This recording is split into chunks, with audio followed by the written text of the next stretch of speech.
Russia, Iran, Venezuela, all signaling the same move, stepping away from the US dollar in oil settlement. That is a direct hit on what Washington treats as the backbone of its power, the dollar. And if you think this is just paperwork, you're missing the real battlefield. In the modern world, you don't have to fire missiles to hurt America. You just have to make the system that keeps America stable, more expensive, more chaotic, and more uncertain. Oil is not just oil. Oil is the bloodstream of transport, production, consumption, and military logistics. The dollar is the payment pipeline running through that bloodstream. When major exporters say, "Our oil won't run through USD anymore," this is no longer normal commerce. This is system warfare, war over money flows, settlement standards, and trust. And the timing makes it even more dangerous because it lands right after reports that the United States carried out an operation to seize Venezuela's president. What the world is seeing is not just Caracas. It's a message. America is willing to enforce order with force. And when America moves like that, rivals don't respond where America is strongest. They respond where America is most sensitive: money, supply chains, and costs. Here's the point most people miss. You don't need no USD to happen 100% overnight for it to shake the world. You only need enough to create doubt, enough to force banks, shippers, and corporations to reprice risk. And in economics, risk becomes one thing very fast: higher prices. The moment energy settlement gets politicized, markets add a risk premium. You don't need an actual oil shortage. Uncertainty alone is enough. Shipping insurers raise premiums. Traders price worst-case scenarios. Freight costs climb, and that cost flows directly into American life. Gasoline goes up, transport goes up, groceries go up.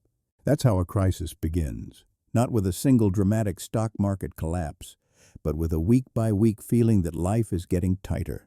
And then comes the trap almost everyone ignores. U.S. inflation becomes sticky at the exact moment Americans are exhausted by the cost of living. Inflation doesn't have to return to a 2022 peak to become political dynamite. If it simply stops falling, if it ticks up a little, Washington is in trouble. Because sticky inflation makes it harder for the Fed to cut rates quickly. And higher rates for longer isn't theory. It's pain. Credit cards hurt more. Auto loans hurt more. Monthly payments hurt more. Small businesses breathe less. Workers get squeezed. At the same time, costs rise, opportunity shrinks. And that combination is how social stress builds. This is the part nobody wants to say out loud. The dollar doesn't have to be attacked with weapons. It can be attacked with something more dangerous: confidence. The dollar's strength is built on the belief that the world needs it to buy energy, service debt, hold reserves, and run trade. But when energy exporters publicly push settlement away from USD, they crack the idea that USD is the default. And once the default cracks, other countries start asking the forbidden question: should we reduce dependence too? Some people will still say, America is strong, America can print money, who can stop it? Here's the answer. No one needs to defeat America in one blow. They only need to make America more expensive, more unstable, and force America to pay more for everything: debt, imports, risk insurance, and military posture. Empires don't fall from one slap. They fall from paying a larger bill for longer while society loses patience. So the real question becomes, how does America react to defend the dollar? When an empire feels its currency is being challenged, the reflex is always the same: tighten sanctions, expand enforcement, pressure compliance. But if legal and financial tools don't work, history shows many empires shift toward force, not because they love war, but because they understand the reserve currency is not just economics. It's geopolitical leverage. Losing it means losing the steering wheel. If this escalates, the U.S. can increase military presence around energy choke points, control shipping routes, tighten the financial network, and treat moving away from USD as something punishable. And once that happens, this stops being a Venezuela story. It becomes a global alignment test: who stays inside the dollar system and who tries to build outside it. And there's one actor that will not sit this out: China. China doesn't need to rush into a direct confrontation. China only needs to recognize the opportunity. The U.S. gets pulled into a drawn-out confrontation in the Western Hemisphere, burning budget, keeping inflation higher than planned, keeping rates higher for longer, and pushing American society closer to stress. That is the perfect environment for a modern proxy strategy. Funding, technology, financing, logistics, just enough support to ensure the U.S. cannot win quickly and leave, just enough to turn every operation into a longer commitment. And here's the key: proxy warfare in 2026 isn't always tanks and missiles. It can be credit, it can be trade routing, it can be defensive tech, it can be cyber, it can be quiet support that prevents a clean outcome. You only need enough to keep the target from collapsing fast, enough to convert a short campaign into a long one. Because time is what kills economies. One night is a headline, 1 month is volatility, 6 months is systemic cost, 1 year is a confidence crisis. When conflict drags on, markets start pricing permanent risk. Insurance stays high, supply chains wobble, businesses delay investment, households cut spending. At that point, you don't need a direct attack on the dollar. The pressure builds automatically because the U.S. system starts destabilizing from within. So the question of 2026 isn't, does America look strong? The question is America walking itself into an economic crisis just to defend the dollar and maintain dominance? If Russia, Iran, Venezuela are opening with energy settlement, what comes next? Who funds the next stage? And how long before the bill reaches ordinary Americans, at the gas pump, at the grocery store, and in the interest rate on every dollar of debt? That's part one. In part two, we break down the crisis chain that can ignite inside the U.S. Oil risk, inflation, the Fed, higher rates for longer, collapsing purchasing power, hiring freezes, market repricing, and why in 2026 a few paperwork moves in supply chains can turn geopolitical tension into domestic recession fear fast. Now let's get specific, because the easiest way to misunderstand this story is to treat it like a normal geopolitical headline. It's not. What matters is the mechanism, how a confrontation that starts with oil settlement and a Venezuela shock can turn into a domestic squeeze inside the United States. And it starts with one uncomfortable truth. America's economy right now is built on stability assumptions, stable logistics, cooling inflation, a belief that rates will eventually come down, and above all, confidence that the system is still predictable. A shock like this doesn't have to break America in one blow. It only has to introduce enough friction that the system can't relax. And that's how you get the worst economic mix: sticky inflation plus high rates plus slowing growth, not a cinematic crash, a slow suffocation. Here's the retaliation menu, what escalation looks like in 2026. 1. The oil settlement shock, the psychological trigger. When exporters signal they're moving away from USD settlement, the immediate impact isn't just currency politics. It's uncertainty about the plumbing: contracts, hedging, clearing, compliance, and counterparty risk. Markets hate questions like, what currency anchors the contract now? What happens to pricing benchmarks? Which banks can clear the payment? Who takes FX risk and how is it insured? What happens if sanctions snap back? Even if volume is partial, the signal forces a repricing. Traders add risk premium. Insurers add premium. Shippers add premium. The result is the same. The cost of moving energy rises, and that cost gets embedded into everything.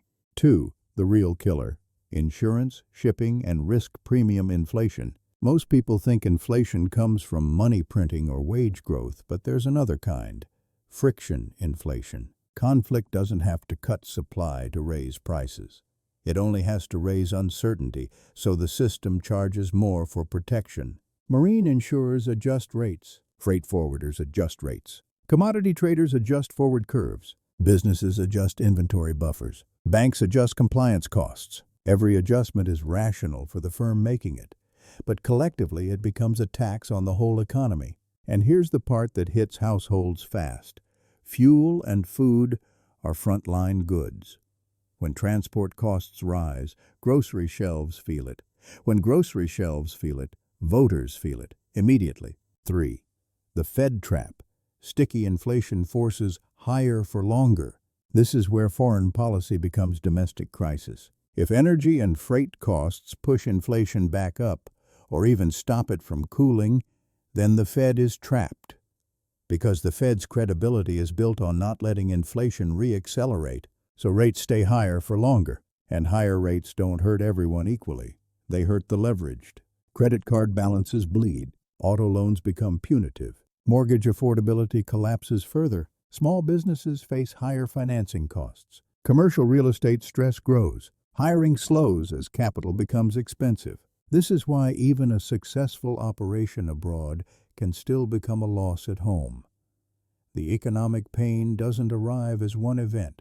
It arrives as a tightening spiral that concentrates on ordinary households first. 4. The paperwork war. How China can retaliate without firing a shot. Now we get to the most dangerous variable, China. China doesn't have to respond with bombs.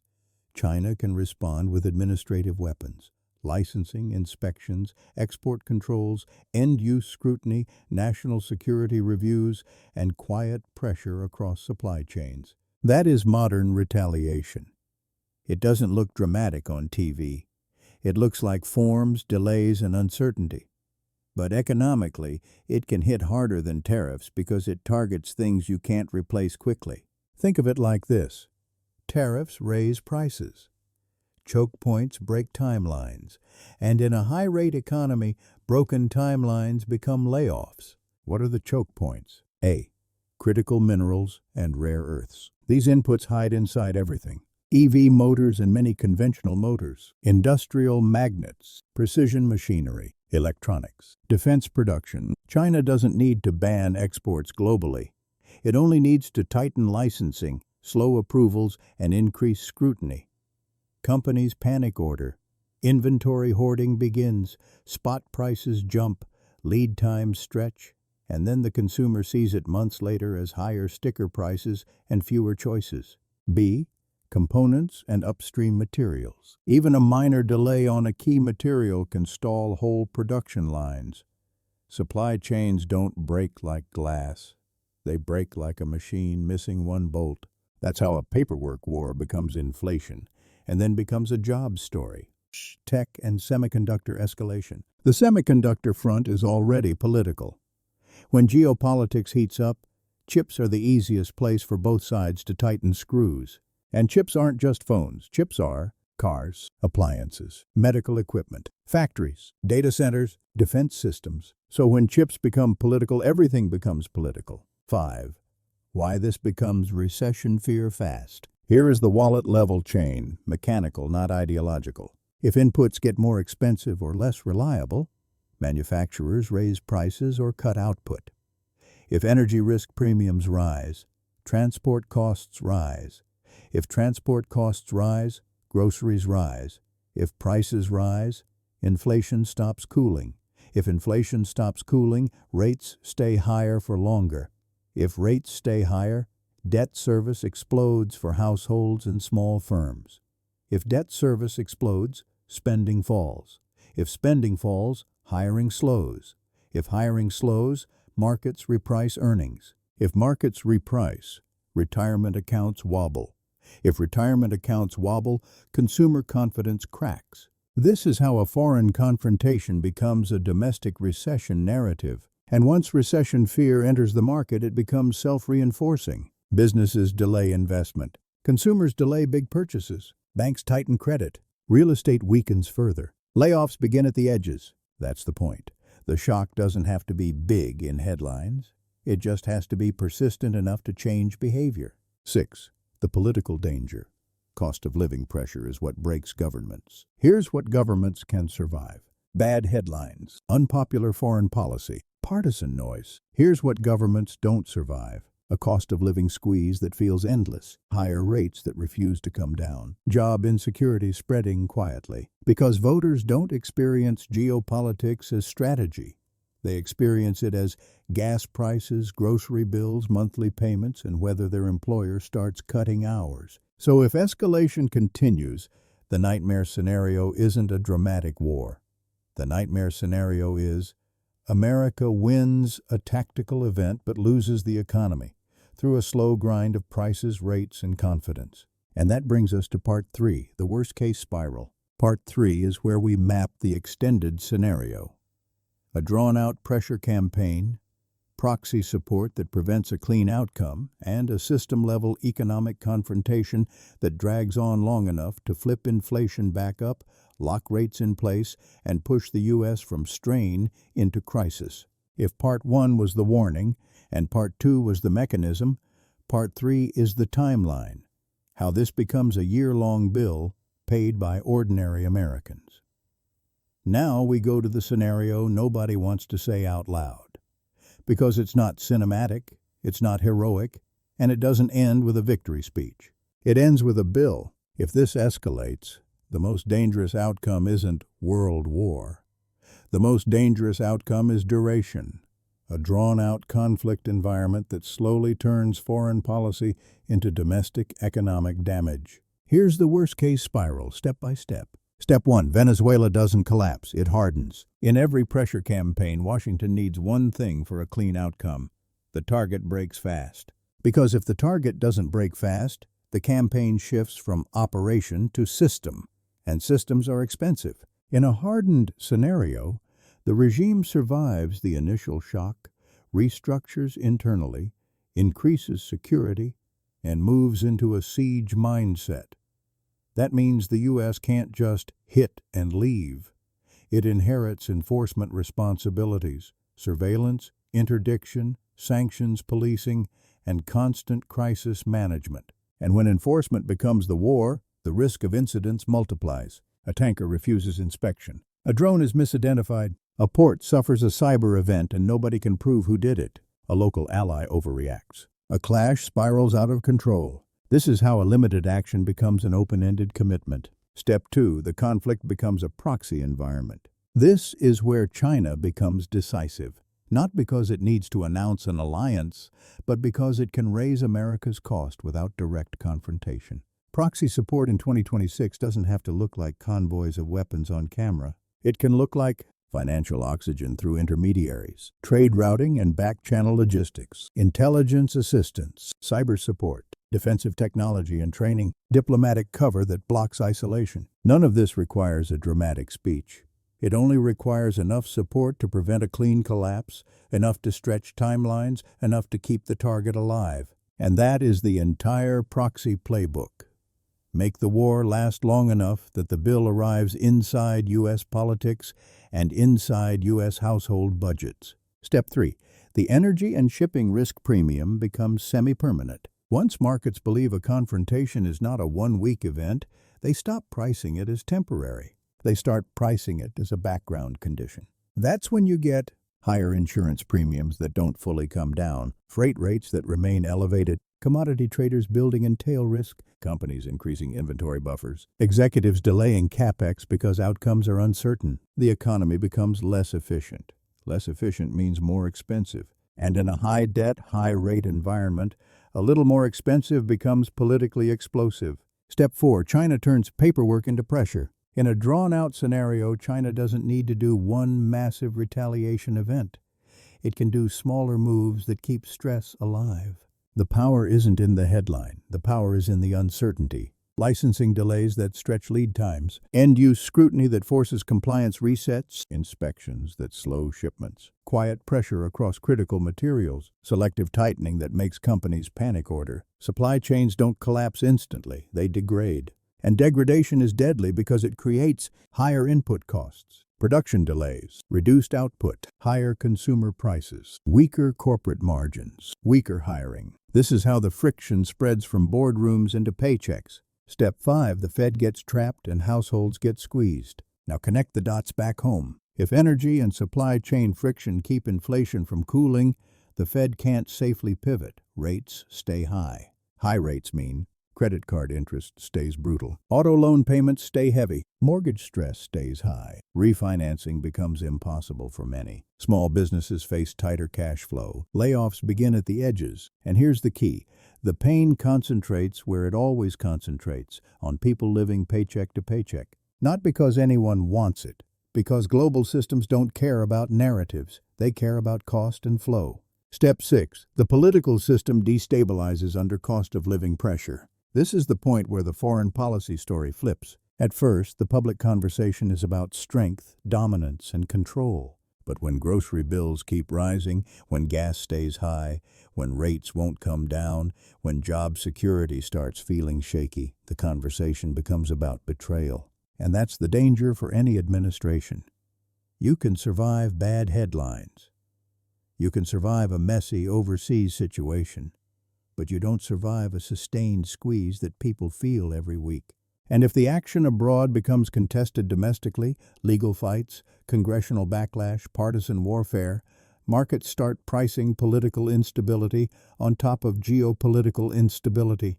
That combination is poison. It raises risk premiums. It weakens investment. It tightens credit. It drags growth lower. The bleakest outcome: America wins the strike but loses the economy. This is the punchline. The U.S. could succeed tactically, remove a leader, hit targets, prove capability, and still lose strategically if the aftermath triggers a system-level economic blowback. Because the reserve currency isn't protected by speeches, it's protected by confidence in stability. If escalation produces instability, oil risk, shipping risk, supply chain retaliation, higher rates, then confidence erodes. And once confidence erodes, the cost of everything rises. The cost of borrowing, the cost of importing, the cost of ensuring risk, the cost of maintaining global posture. That's how an economy gets trapped, not with a dramatic collapse, but with slow suffocation. So what is the real question of 2026? It's not, did the strike look strong? It's, how long until the bill shows up at the grocery store, at the gas pump, and in the interest rate on household debt? Because if that bill arrives soon, then this was never just a foreign policy gamble. It was a domestic economic gamble. And the people who pay for gambles like that are almost never the ones who place them. They're the ones buying groceries, filling tanks, paying interest, and hoping their employer doesn't start cutting. If you want a clear way to track whether this spiral is building, watch 3 things. Energy risk premiums and freight costs. Inflation momentum versus expectations. Any signals of tighter supply chain controls and licensing friction, because that's where system warfare becomes household reality. That's the story. And if you think it can't happen, remember, history rarely breaks with one giant explosion. It breaks when the system becomes too expensive to maintain.